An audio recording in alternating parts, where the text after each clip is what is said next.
नमस्कार, मैं Abhishek Raj, CEO founder easy way global. दोस्तों, works of calculation and science जो रेलवे का टॉपिक है और उसका नेक्स्ट जो चैप्टर है आपके सामने है, हीट एंड टेम्परेचर।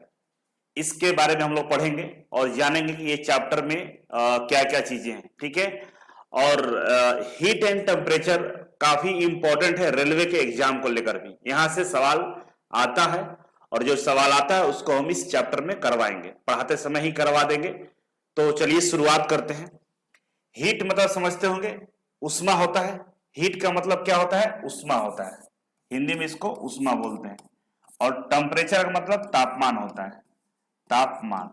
ठीक है, टेम्परेचर का मतलब तापमान। ठीक है ना। उष्मा और तापमान के बारे में हम लोग यहाँ पे पढ़ेंगे। यहां पे सबसे पहले हम लोग शुरू करते हैं हीट मतलब उष्मा क्या है। तो उष्मा क्या है? एक ऊर्जा है। ठीक है, एक एनर्जी है। उष्मा को हम लोग क्या बोल सकते हैं कि ये एक एनर्जी का रूप है। ठीक है ना, उष्मा एक ऊर्जा है।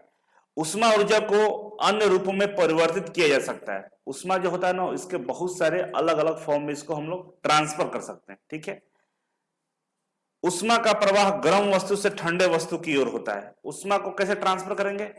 तो जिसके पास उष्मा है उसको ट्रांसफर करने के लिए, मतलब उष्मा है उसके पास टेम्परेचर ज्यादा है, ठीक है ना, उसको ठंडे वस्तु से टच कराइएगा तो उसका उष्मा ठंडे वाला वस्तु में ट्रांसफर हो जाएगा। ठीक है ना। तो हम उष्मा का ट्रांसफर करा सकते हैं। जैसे आप देखे होंगे गैस चूल्हा जो होता है ना, गैस चूल्हा, तो यहां से क्या होता है? हीट निकलता है। तो इसके पास क्या है? उष्मा बहुत ज्यादा है। और इस उष्मा को कहां ट्रांसफर करें हम लोग? ये कुकर के अंदर में। और ये कुकर के अंदर में जो उष्मा ट्रांसफर होती है, तो कुकर क्या होता है? हीट होता है। अब कुकर के पास उष्मा आ गया, अब कुकर क्या करेगा? इसके अंदर जो पदार्थ होगा, चावल होगा, दाल होगा, उसको ट्रांसफर कर देगा। ठीक है। तो उससे क्या होगा? दाल चावल आपका पक जाता है। तो ये उष्मा का ट्रांसफर होता है। ठीक है ना। तो उष्मा का जो ट्रांसफर होता है वो तीन तरीके का होता है। कंडक्शन से भी होता है, कन्वेक्शन से भी होता है और रेडिएशन से भी होता है। ये तीनों के बारे में हमको आगे पढ़ना होगा। ठीक है, आगे पढ़ना है। तो ये डिफिनेशन था कि उष्मा क्या है। तो समझ गए, उष्मा एक एनर्जी है, एक एनर्जी का रूप है और इसको हम लोग अलग अलग फॉर्म में ट्रांसफर कर सकते हैं। और उष्मा का जो प्रवाह होता है हमेशा गर्म से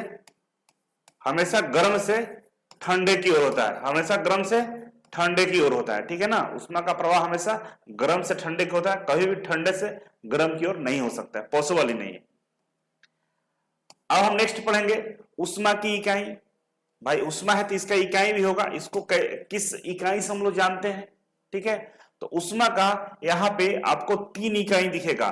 ठीक है ना। उष्मा का यहाँ पे एक BTHU है, ठीक है ना, एक एक CHU है, ठीक है, और ये कैलोरी है। ठीक है ना। ये तीन इकाई से हम लोग क्या करते हैं? उष्मा को, उसके यूनिट को दर्शाते हैं। तो पहला जो कैलोरी है, it is the quantity of heat required to raise the temperature of 1 gram of water through 1 degree Celsius. बोल रहा है कि ये उष्मा का मात्रा है जो 1 ग्राम के पदार्थ को 1 डिग्री टेम्परेचर बढ़ाने के लिए आवश्यकता होती है। एक कैलोरी क्या है? उष्मा का वह मात्रा है जो 1 ग्राम किसी पदार्थ के टेम्परेचर को बढ़ाने के लिए जितनी उष्मा की जरूरत पड़ती है उसको हम लोग कैलोरी बोलते हैं। ठीक है ना। 1 ग्राम के पदार्थ को 1 डिग्री सेल्सियस बढ़ाने के लिए, टेम्परेचर तापमान बढ़ाने के लिए जितना उष्मा का जरूरत पड़ता है वो 1 कैलोरी होता है। ठीक है। उसी तरह से BTHU मतलब British thermal unit, British thermal unit, ये क्या होता है? तो देखिए दोनों का डिफिनेशन से मैं बस यूनिट का डिफरेंस है। हम लोग यहाँ पे किलोग्राम की बात कर रहे हैं, यहाँ पे क्या है? ग्राम लिखा हुआ है। और ब्रिटिश में हम लोग इसको ग्राम को पाउंड बोलते हैं। ठीक है ना, पाउंड में मापते हैं। तो एक पाउंड का जो पदार्थ है उसके टेम्परेचर को 1 फ़ारेनहाइट बढ़ाने के लिए, क्योंकि ब्रिटिश में जो सेल्सियस होता है उसको फ़ारेनहाइट बोलते हैं। ठीक है ना, आगे पढ़ेंगे हम लोग नॉर्मली सेल्सियस का यूज करते हैं और जो अंग्रेजी लोग होते हैं, ब्रिटिश लोग, वो फ़ारेनहाइट बोलते हैं। और हम लोग ग्राम किलोग्राम बोलते हैं, वो लोग पाउंड बोलते हैं। तो 1 पाउंड के पदार्थ को 1 फ़ारेनहाइट टेम्परेचर बढ़ाने के लिए जो हमें उष्मा की आवश्यकता होती है उसको हम लोग ब्रिटिश थर्मल यूनिट बोलते हैं। एक ब्रिटिश थर्मल यूनिट बोलते हैं, एक BTHU बोलते हैं। ठीक है ना। अब उसी तरह से CHU की हम बात करें तो CHU में क्या बोल रहा है कि अब यहां पे देखिए क्या बोला कि पदार्थ का जो यहां पे यूनिट दिया है पाउंड दिया है, मतलब 1 पाउंड के पदार्थ को 1 डिग्री सेल्सियस टेम्परेचर बढ़ाने के लिए जिस यूनिट का इस्तेमाल करते हैं उसको हम सीएचयू बोलते हैं। मतलब सीएचयू में क्या होगा, पाउंड और डिग्री सेल्सियस। बीटीएचयू में क्या होगा, पाउंड और फ़ारेनहाइट। और कैलोरी में क्या होगा, ग्राम और डिग्री सेल्सियस। ठीक है ना, सब में वही है, 1 डिग्री टेम्परेचर बढ़ाना है 1 ग्राम वस्तु का, 1 फ़ारेनहाइट टेम्परेचर बढ़ाना है 1 पाउंड का, 1 पाउंड का वस्तु है उसका 1 डिग्री सेल्सियस टेम्परेचर बढ़ाना है। मतलब ये क्वांटिटी के जो नामकरण है उसी में बस अंतर करके अलग अलग यूनिट बना दिया गया है। लेकिन जो उष्मा होता है उसका जो एसआई यूनिट होता है, उष्मा का एसआई यूनिट जूल होता है, GOULE, जूल। ये जूल होता है किसका, उष्मा का एसआई यूनिट। और इसमें हम कह सकते हैं कि एक कैलोरी जो होता है, ये कैलोरी है ना, एक कैलोरी होता है वो लगभग 4.186 जूल के बराबर होता है। और इसे याद रखिएगा, एक कैलोरी जो होता है वो 4.186 जूल के बराबर होता है। ठीक है, और उष्मा का ऐसा यूनिट क्या होता है, हमें जूल होता है, जूल कहा जाता है। उष्मा का ऐसा यूनिट क्या होता है, जूल होता है। नेक्स्ट हम पढ़ेंगे इफेक्ट ऑफ हीट, मतलब उष्मा का प्रभाव, गर्मी का प्रभाव या उष्मा का प्रभाव। इफेक्ट ऑफ हीट, उष्मा का प्रभाव। उष्मा के प्रभाव से क्या होता है, देखो पहला होता है चेंज इन टेम्परेचर, टेम्परेचर में बदलाव होता है। कोई ठंडा वस्तु है, मान लीजिए बर्फ का टुकड़ा है, और उसको हम हीट करेंगे, उष्मा देंगे, तो क्या होगा, उसका टेम्परेचर चेंज होगा, वो गर्म होना शुरू होगा, वो पिघलेगा, इसके बाद गर्म होना शुरू होगा।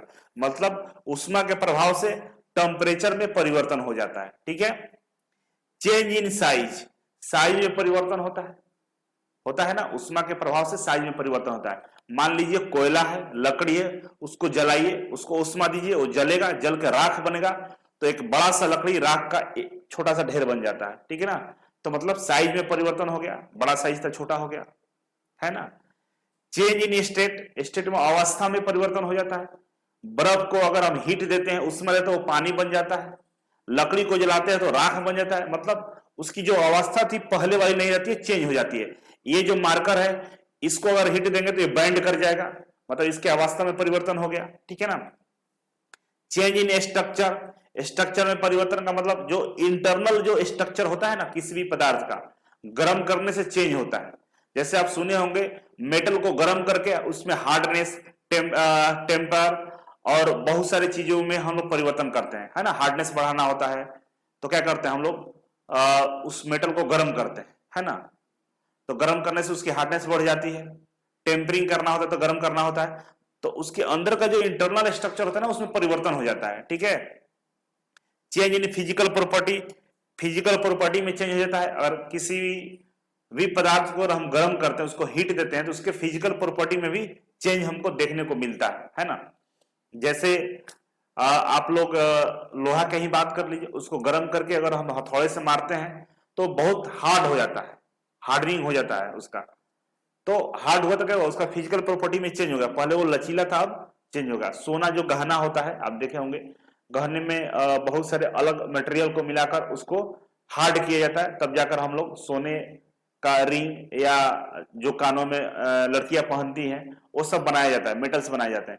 तो वो फिजिकल प्रॉपर्टी में चेंज करके बनाया जाता है। ठीक है ना। तो वो सब प्रक्रिया किससे होता है, गर्मी के माध्यम से होता है, उष्मा के द्वारा ही किया जाता है। ठीक है। तो इस तरह से इफेक्ट ऑफ हीट से हम लोग इतने सारे चेंजेस कर सकते हैं। ठीक है। नेक्स्ट है हमारा स्पेसिफिक हीट। स्पेसिफिक हीट किसको बोलेंगे, तो देखिए the quantity of heat required to raise the temperature of 1 gram of substance through 1 degree Celsius is called specific heat. किसी 1 ग्राम पदार्थ का मात्रा को, किसी 1 ग्राम के पदार्थ की मात्रा को 1 डिग्री सेल्सियस तक टेम्परेचर को बढ़ाने के जो प्रक्रिया के तहत हीट का, उष्मा का जो खर्च होता है उसको हम लोग स्पेसिफिक हीट बोलते हैं, विशिष्ट उष्मा बोलते हैं। हिंदी में भी लिखा हुआ है 1 डिग्री सेल्सियस के माध्यम से किसी पदार्थ के 1 ग्राम के तापमान को बढ़ाने के लिए आवश्यक उष्मा की मात्रा को विशिष्ट उष्मा कहा जाता है। ठीक है, और इसे एस अक्षर द्वारा निरूपित किया जाता है, इसे एस अक्षर द्वारा लिखा जाता है। अब देखिए कुछ यहां पे मेटल्स हैं, पदार्थ है जिसका स्पेसिफिक हीट दिया गया है। स्पेसिफिक हीट ऑफ वाटर 1 होता है, स्पेसिफिक जहां भी लगा होगा उसका यूनिट नहीं होता है, ठीक है, यूनिट लेस होता है, ठीक है ना, क्योंकि उसमें ऊपर और नीचे दोनों सेम यूनिट होता है। तो स्पेसिफिक हीट ऑफ वाटर 1 होता है, याद रखिएगा। अल्युमिनियम का कितना होता है 0.22, कॉपर का कितना होता है 0.1 और आयरन का कितना होता है 0.12।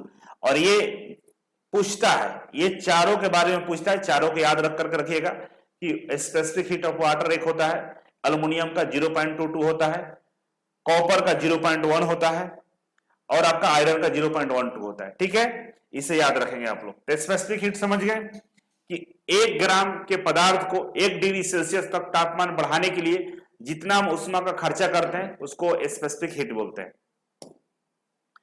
अब थर्मल कैपेसिटी की बात करें तो देखिए थर्मल कैपेसिटी क्या होता है, it is the amount of heat required to raise the temperature of a substance through 1 degree Celsius is called the thermal capacity of the substance. बोल रहा है कि कोई भी पदार्थ हो, कितना भी बड़ा हो छोटा, उससे मतलब नहीं, 1 ग्राम 2 ग्राम का मतलब नहीं है। पीछे वाला जितना भी सुन रहे थे ग्राम था, 1 ग्राम था, 1 पाउंड था, ऐसा कुछ नहीं, वजन का बात ही नहीं कर रहा। बोल रहा है कोई भी पदार्थ हो चाहे कितना भी बड़ा हो, उसके टेम्परेचर में अगर 1 डिग्री का बदलाव करते हैं, उसके टेम्परेचर को 1 डिग्री बढ़ाने के लिए जितना उष्मा का हम लोग आवश्यकता पड़ता है ना, उसको थर्मल कैपेसिटी बोलते हैं। उस पदार्थ का हम लोग उसका थर्मल कैपेसिटी बोलते हैं। थर्मल कैपेसिटी होता है M into S, M into S calories. ठीक है, एम मतलब मास ऑफ सब्सटेंस, जो भी बड़ा सा पत्थर होगा, बड़ा सा टुकड़ा होगा, उसका मास, और एस होता है स्पेसिफिक हीट ऑफ सब्सटेंस। ठीक है, अब यहां पे देखिए दिया गया है Q equal to MC delta T. अगर थर्मल कैपेसिटी में हम लोग डेल्टा टी कर देते हैं, मतलब टेम्परेचर डिफरेंस लिख देते हैं, तो हमारा ये हीट एनर्जी आ जाता है, हीट एनर्जी आ जाता है। ठीक ना, हीट एनर्जी इक्वल टू क्या था MC डेल्टा टी। M क्या है मास है, C क्या है स्पेसिफिक हीट है, यहाँ S था और यहाँ C है, दोनों सेम चीजें है। ठीक है, C मतलब स्पेसिफिक हीट, इसको S लिख लीजिए अगर लिखना चाहें तो, और डेल्टा टी क्या है change in temperature, change in temperature. ठीक है, जैसे कि पीछे की हम बात करें, देखिए अल्युमिनियम का 022 था ना, स्पेसिफिक हीट कितना है अल्युमिनियम का, एल का क्या है, अल्युमिनियम का एल का 0.22 है, क्या है ये स्पेसिफिक हीट है।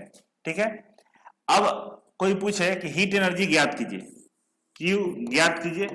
अगर एक मास दिया अल्युमिनियम का टुकड़े का, मान लीजिए 1 kg मास है, ठीक है ना, और उसका स्पेसिफिक हीट दिया हुआ है 0.22।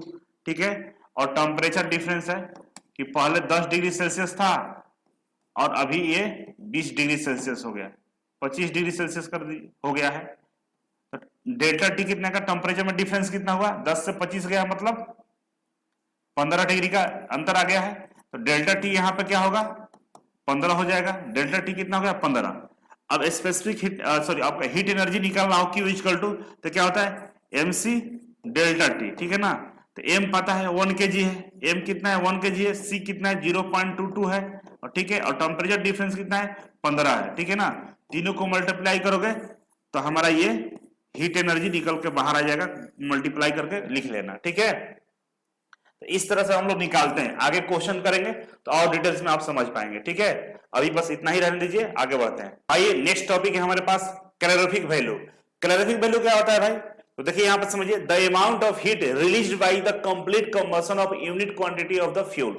बोल रहा है कि कोई फ्यूल है, कोई ईंधन है, वो पूरा जलता है और पूरा जलने के क्रम में जो हमें उष्मा देता है, जितना उष्मा रिलीज करता है, बाहर निकलता है, उसको उस फ्यूल का, उस ईंधन का कैलोरीफिक वैल्यू बोला जाता है। मान लीजिए कोयला का एक टुकड़ा है, इसको हमने जलाया, ठीक है ना, इसको जलाया, तो जलाने पे हमें मान लीजिए 3 जूल उष्मा की प्राप्ति हुई, 3 जूल उष्मा मिला, तो इस कोयला का जो कैलोरीफिक वैल्यू है 3 जूल है। ठीक है ना, 3 जूल पर केजी बोलेंगे, मतलब 1 केजी, कम से कम 1 केजी जलाना होगा, तो 1 किलो जूल में बदलेंगे तो केजी लगा दीजिए, किलो जूल पर केजी। ठीक है ना, 3 किलो जूल पर केजी, मतलब 1 किलो जूल को 1 किलो जो हमारा ये कोयला था इसको जलाए और जलाने के बाद हमें 3 किलो जूल उष्मा की प्राप्ति हुई, तो हम लोग बोल सकते हैं कि 3 किलो जूल पर केजी हमारा इसका क्या है, कैलोरीफिक वैल्यू है। ठीक है ना। कैलोरी मान की इकाई किलो जूल प्रति किलोग्राम होता है, इसका जो इकाई होता है किलो जूल प्रति किलोग्राम होता है। ठीक है ना। इसे कैलोरी शक्ति भी कहा जाता है।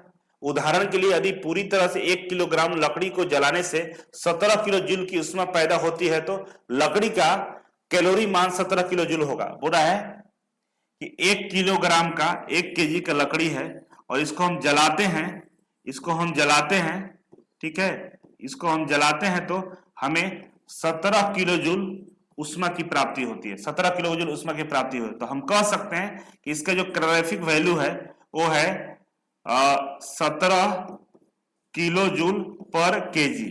कितना है? 17 किलो जूल पर केजी इसका कैलोरीफिक वैल्यू है। ठीक है, समझ गए। इस तरह से आपको कैलोरीफिक वैल्यू निकालना होगा। आगे हम क्वेश्चन लगवाएंगे और क्लियर हो जाएगा। ठीक है। अब देखो यहाँ पे टाइप्स ऑफ हीट, अब हम लोग पढ़ेंगे टाइप्स ऑफ हीट के बारे में कि उष्मा का प्रकार कितना है। तो उष्मा मुख्यतः 2 प्रकार का होता है, एक सेंसिबल हीट होता है और एक होता है लेटेंट हीट। सेंसिबल हीट क्या होता है? जिसको तापमान से मेजर कर सकते हैं, सॉरी जिसको थर्मामीटर से हम लोग मेजर कर सकते हैं, उसको हम लोग बोलते हैं सेंसिबल हीट। मान लीजिए पानी हो, लकड़ी हो, किसी भी चीज हो, अगर उसके तापमान को हम मेजर कर रहे हैं और हमें थर्मामीटर में वो टेम्परेचर मालूम चल जा रहा है कि इसका तापमान अभी 10 था और कुछ देर बाद इसका 12 हो गया, मतलब ये सेंसिबल हीट है। इसके पास कौन सा हीट है? सेंसिबल है। इसका एनर्जी जो है वो सेंसिबल हीट के फॉर्म में हमें दिख रही है। तो सेंसिबल हीट वह हीट है जिसे हम लोग तापमान से मेजर कर सकते, सॉरी जिसे हम लोग थर्मामीटर से मेजर कर सकते हैं। लेकिन लेटेंट हीट वह हीट है जिसे थर्मामीटर से मेजर नहीं किया जा सकता, उसके थर्मामीटर में उसका रीडिंग आता ही नहीं आता। ठीक है। जैसे मान लीजिए पानी को उबालते हैं, मान लीजिए पानी इसमें पानी रखा हुआ है, ठीक है, पानी रखा हुआ है, ठीक है, इसमें पानी रखा हुआ है, यहां से हम हीट एनर्जी दे रहे हैं, इसको गर्म कर रहे हैं, ये खोलना शुरू होगा तो पानी कितने डिग्री पर खोलता है? 100 डिग्री सेल्सियस पर खोलता है। ठीक है ना। और इसमें थर्मामीटर हम डाल दिए तो थर्मामीटर की जो रीडिंग है ना, कितना भी हीट को बढ़ाइए, पानी जब खोल रहा है तो 100 डिग्री ही दिखाएगा। क्यों? कि 100 डिग्री पे पानी खोलता है, बाकी का इसका जो गुप्त उष्मा है ना वो भाप के फॉर्म में बाहर निकल रहा है, जो थर्मामीटर उसको रीड नहीं कर पाता है। तो जो भाप के फॉर्म में बाहर निकल रहा है उसको हम लोग गुप्त लेटेंट हीट बोलते हैं, गुप्त उष्मा बोलते हैं। ठीक है। अब यहां पे देखिए जो पदार्थ में जो परिवर्तन होता है वो उष्मा के कारण ही होता है। जैसे मान लीजिए सॉलिड है, ये सॉलिड है, अगर इसको हम हीट देंगे तो ये क्या करेगा? मेल्ट करेगा। मेल्ट करके क्या बनेगा? ये लिक्विड बनेगा। ये क्या बनेगा? द्रव बनेगा। ये ठोस है, ठीक है ना। ठोस को अगर हम हीट देंगे, उष्मा देंगे तो ये द्रव बन जाएगा, जिसको हम लोग मेल्टिंग बोलते हैं। अगर लिक्विड है, इसको हम लोग ठंडा करेंगे, इसका टेम्परेचर को हम कम करेंगे, उष्मा को इसमें से निकालेंगे, कम करेंगे, तो इसको हम लोग फ्रीजिंग बोलते हैं। और फ्रीजिंग करके हम लोग सॉलिड का निर्माण करते हैं। जो फ्रीजर होता है ना, जो हमारे यहाँ बोलते हैं ना कि फ्रिज है आपके यहाँ, तो फ्रिज क्या करता है? टेम्परेचर को कम करता है, डाउन करता है, और टेम्परेचर को कम करके अगर हम किसी चीज को रखते हैं तो उसको फ्रीजिंग बोलते हैं, और फ्रीजिंग में चीजें सॉलिड हो जाती है। ठीक है। इसके बाद हम आगे बढ़ेंगे, तो आगे बढ़ेंगे तो अगर इसमें लिक्विड से अगर हम लोग द्रव से हम लोग गैस की तरफ बढ़ते हैं, द्रव से गैस की तरफ बढ़ते हैं, और इसके लिए क्या करते हैं? हम लोग लिक्विड में उष्मा देते हैं, लिक्विड में पानी को गर्म करते हैं तो खोलना शुरू होता है, तो खोलेगा तो भाप निकलना शुरू होता है, इसको इवोपरेटिंग बोलते हैं। क्या बोलते हैं? इवोपरेटिंग। द्रव से गैस बनना क्या हो गया? इवोपरेटिंग हो गया। और फिर गैस से अगर हम लोग लिक्विड बनाते हैं उसको कंडेंसिंग बोलते हैं। तो कंडेंसिंग, कंडेंस करते हैं, ठंडा करते हैं। अगर भाप को ठंडा करेंगे तो क्या? फिर पानी बन जाएगा। उस प्रक्रिया को हम लोग क्या बोलते हैं? कंडेंसिंग बोलते हैं, कंडेंसर, संघनन बोलते हैं। ठीक है ना, हिंदी में। तो इस तरह से ये प्रक्रिया करते हैं। इसमें दोनों चीजें दिखता है, सेंसिबल हीट और लेटेंट हीट दोनों दिखता है। आइए आगे इसके बारे में हम लोग देखते हैं डिटेल्स में। अब सेंसिबल हीट को यहां पर समझिए। सेंसिबल हीट किसी पदार्थ की भौतिक अवस्था में बिना बदलाव किए उसके द्वारा अवशोषित या दी जाने वाली उष्मा है। इट इज द ऑब्जर्व्ड और given by of a substance without changing it's physical state. बोला किसी पदार्थ की भौतिक अवस्था में बिना बदलाव किए हुए और उसके द्वारा या तो ऊष्मा को अवशोषित किया जाता है या दिया जाता है, उसको क्या बोलते हैं हम लोग? सेंसिबल हीट बोलते हैं। मान लीजिए लोहा का टुकड़ा है, ठीक है ना, इसको गर्म कर रहे हैं, या धूप में रखे हुए, तो पहले मान लीजिए 10 डिग्री सेल्सियस पे होगा, बाद में जब गर्म होगा तो ये 20 डिग्री सेल्सियस हो सकता है ना। तो थर्मामीटर लगाएंगे इसमें तो हमें पता चलेगा कि भाई पहले 10 पर था, अब 20 डिग्री सेल्सियस हो गया। तो इसके अवस्था में तो कोई परिवर्तन नहीं हुआ, ना इसके भौतिक अवस्था में किसी तरह का चेंज किया गया है, लेकिन इस तरह के ऊष्मा को यह अवशोषित कर रहा है या ऊष्मा दे रहा है, तो पता चल गया हमें कि भाई ये सेंसिबल हीट है इसके अंदर में। यह संवेदनशील ऊष्मा है और थर्मामीटर में तापमान की भिन्नता को माप सकता है, और इस तरह से इसको हम बोल सकते हैं कि इसके अंदर में क्या है, लाइट सेंसिबल हीट है, और इसे थर्मामीटर से मेजर कर सकते हैं, ठीक है ना। ये तो आयरन हो गया, लोहा की हम बात कर दिया। मान लीजिए बर्फ का टुकड़ा है, ठीक है, और बर्फ का टुकड़ा में को धूप में रख दीजिए तो इसका क्या होगा, टेम्परेचर बढ़ेगा। तो पहले मान लीजिए ये था 0 डिग्री सेल्सियस पे, बाद में जाकर इसका टेम्परेचर 10 डिग्री सेल्सियस हो जाएगा। तो इसको भी बोल सकते हैं कि ये क्या कर रहा है, ये हीट को अपने अंदर ला रहा है, ठीक है ना, हीट को अवशोषित कर रहा है, जिसके कारण इसका टेम्परेचर बढ़ रहा है, और वो टेम्परेचर हम लोग थर्मामीटर से माप लेते हैं, पता कर लेते हैं, उसको हम लोग बोलते हैं सेंसिबल हीट, ठीक है। इसके अंदर में सेंसिबल हीट है, ठीक है। अब आगे बढ़ेंगे, नेक्स्ट है लेटेंट हीट। लेटेंट हीट समझिए, गुप्त ऊष्मा, किसी पदार्थ की अवस्था बदलने के दौरान पदार्थ द्वारा प्राप्त की गई या दी गई ठोस से द्रव और द्रव से गैस तक की ऊष्मा की मात्रा को गुप्त ऊष्मा बोलते हैं। देखिए अब समझिए यहां पे क्या होता है कि मान लीजिए बर्फ का टुकड़ा है, ठीक है ना, ये बर्फ का टुकड़ा है आपका, ठीक है, रखा हुआ है, और ये जब ये मान लीजिए कि इसका टेम्परेचर अगर अभी मेजर कीजिएगा तो 0 डिग्री सेल्सियस है, अभी 0 डिग्री सेल्सियस पे ये बर्फ बना हुआ है। अब इसको हम गर्म करना शुरू करते हैं, और यहाँ पे एक थर्मामीटर लगा देते हैं, तो गर्म हो रहा होता है ना, कितना भी इसको हीट दीजिए, लेकिन थर्मामीटर में हमेशा 0 डिग्री सेल्सियस शो करेगा। क्यों? क्योंकि जब ये बर्फ पिघलता है ना, तो इसमें से पिघलने वाला जो पदार्थ होता है, जो उसके मोलिक्यूल्स होते हैं, तो वो उस ठंडी को ऑब्जर्व कर लेते हैं, वो गर्मी को ऑब्जर्व कर लेते हैं, जिससे ये जो थर्मामीटर होता है ना, इसका तापमान में कोई परिवर्तन नहीं होता है। मतलब जब तक ये बर्फ पिघल रहा है तब तक आपको 0 डिग्री ही दिखेगा। क्यों? क्योंकि इसके अंदर में गुप्त ऊष्मा है। वो ऊष्मा कहां खर्च हो रहा है? बर्फ को पिघलाने में खर्च हो रहा है। बर्फ पिघल के टेम्परेचर को बढ़ने नहीं दे रहा है। जब हीट मिलता है बर्फ पिघल जाता है, फिर टेम्परेचर 0 डिग्री हो जाता है, फिर हीट मिलता है, फिर बर्फ पिघल जाता है, टेम्परेचर हमेशा 0 डिग्री मेंटेन रहता है। जब बर्फ पूरी तरह से पिघल के पानी हो जाता है, तब अगर ऊष्मा देंगे तो इसके टेम्परेचर में बदलाव होगा। मतलब थर्मामीटर में आपको 0 डिग्री से आगे बढ़ के 1 डिग्री, 2 डिग्री, 3 डिग्री ऐसे बढ़ना दिखने रहेगा।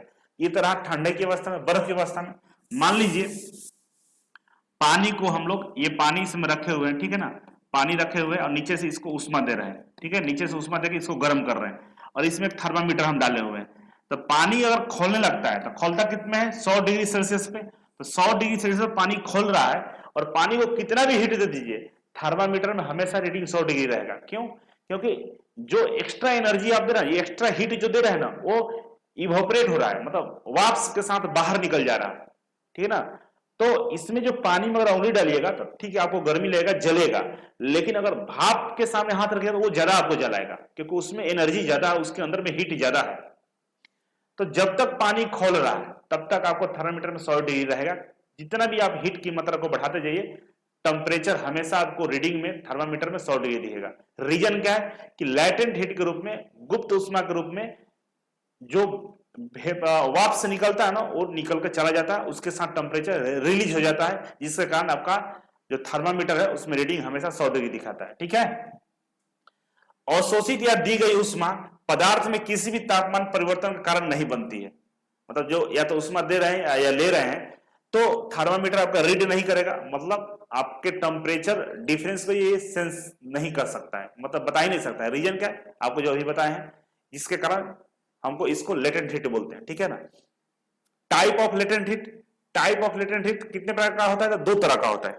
पहला होता है ठोस के गलने से प्राप्त गुप्त ऊष्मा। बोले ना, जो बर्फ है, बर्फ के गलने से जो होता है ऊष्मा की हमें प्राप्ति होती है, उसको गुप्त उष्मा बोल सकते हैं। और एक होता है तरल के वाष्पीकरण से गुप्त उष्मा, मतलब पानी को, जल को गर्म करने से। दो ही तरह का होता है, या तो बर्फ को गर्म कीजिएगा तो इससे जो उष्मा की प्राप्ति होती है उसको गुप्त उष्मा बोलते हैं, या पानी को गर्म कीजिएगा तो जब खौलना शुरू होता है उसमें भी हमको गुप्त उष्मा देखने को मिलता है। तो दोनों कंडीशन में हमें गुप्त उष्मा देखने को मिलता है और यही दो तरह का गुप्त उष्मा होता है। ठीक है, अब आगे बढ़ेंगे तो वन बाई वन करके समझ लेते हैं कि लैटेंट हीट ऑफ फ्यूजन क्या है। ठोस के गलन से प्राप्त गुप्त उष्मा, मतलब ये जो बर्फ का टुकड़ा लिए थे इसके गलने से जो प्राप्त उष्मा होती है उसके बारे में यहां पर लिखा गया। समझिए, यहां पर पदार्थ की इकाई द्रव्यमान को ठोस अवस्था से तरल अवस्था में परिवर्तित करने के लिए आवश्यक उष्मा की मात्रा को ठोस के गलन की गुप्त उष्मा कहते हैं। अभी आपको बता ही दिया कि मान लीजिए 0 डिग्री सेल्सियस पे ये बर्फ का टुकड़ा है, ठीक है ना, ये बर्फ है, बर्फ का टुकड़ा है और इसको हम हीट दे रहे हैं, यहां से क्या कर रहे हैं हम लोग, हीट दे रहे हैं, गर्म कर रहे हैं। और यहाँ पे एक थर्मामीटर लगा दिए हैं रीडिंग के लिए, तो ये थर्मामीटर हमेशा 0 डिग्री दिखाएगा। क्यों? क्योंकि जब तक इसको गर्म करेंगे तो ये बर्फ पिघल पिघल के उस टेम्परेचर को कम करते जाएगा। उष्मा दिए, टेम्परेचर बढ़ा, बर्फ पिघल गया, फिर टेम्परेचर 0 डिग्री हो गया। तो हमेशा 0 डिग्री रहेगा जब तक ये बर्फ पिघल रहा है। और इस तरह के उष्मा को हम लोग क्या बोलते हैं, उस ठोस का गुप्त उष्मा बोलते हैं, ठीक है ना, या गलन की उष्मा बोलते हैं। इसका यूनिट क्या होता है, कैलोरी ग्राम होता है। इसका यूनिट क्या होता है, कैलोरी ग्राम होता है, ठीक है ना। ये तो हो गया ठोस वाला। अब लिक्विड वाला देखिए, लैटेंट हीट ऑफ फ्यूजन, बर्फ के गलन से प्राप्त गुप्त उष्मा।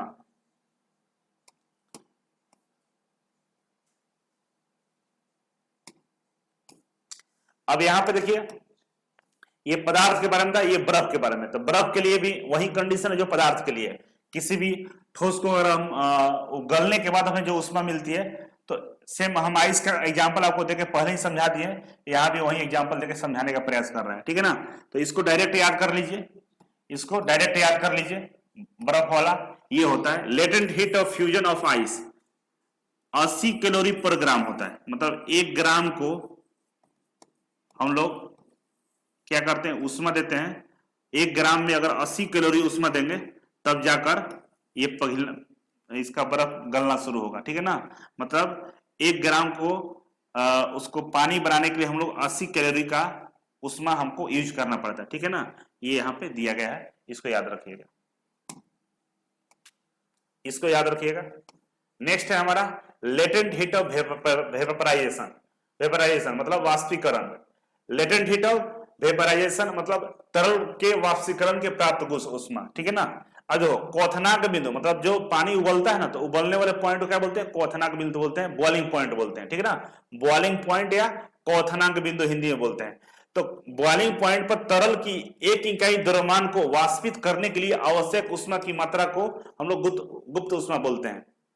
पानी है, मान लीजिए इसमें पानी रखे हुए हैं, ठीक है, पानी रखे हुए हैं और ये पानी को बोल रहा है कि इसकी इकाई मान को गर्म करने के लिए जितना हमें उष्मा की आवश्यकता पड़ती है उसको हम लोग गुप्त उष्मा बोलते हैं। उस पदार्थ का क्या बोलते हैं, गुप्त उष्मा बोलते हैं। कहां पे, 100 डिग्री सेल्सियस पे। 100 डिग्री सेल्सियस पे पानी खोल रहा है, इसके बाद हम इसको अगर उष्मा दे रहे हैं, उसके बावजूद भी हमारे टेम्परेचर थर्मामीटर में रीडिंग 100 डिग्री सेल्सियस ही दिखा रहा है, कितना भी हीट हम बढ़ा रहे हैं, तो इसका मतलब है कि उस पॉइंट पे हमारे जो ये तरल पदार्थ है इसके वाष्पीकरण में हमें गुप्त उष्मा की जरूरत पड़ रही है। और इस तरह की उष्मा को हम लोग क्या बोलते हैं, गुप्त उष्मा बोलते हैं, ठीक है ना। कहां ये होता है, क्वथनांक बिंदु पर, बॉइलिंग पॉइंट पे इकाई द्रव्यमान में, इकाई द्रव्यमान को वाष्पित करने के लिए, ठीक है ना। पानी खोल रहा है 100 डिग्री सेल्सियस पे, अब और हीट देंगे तो पानी का स्टीम बनके, वाष्प बनके बाहर निकलेगा।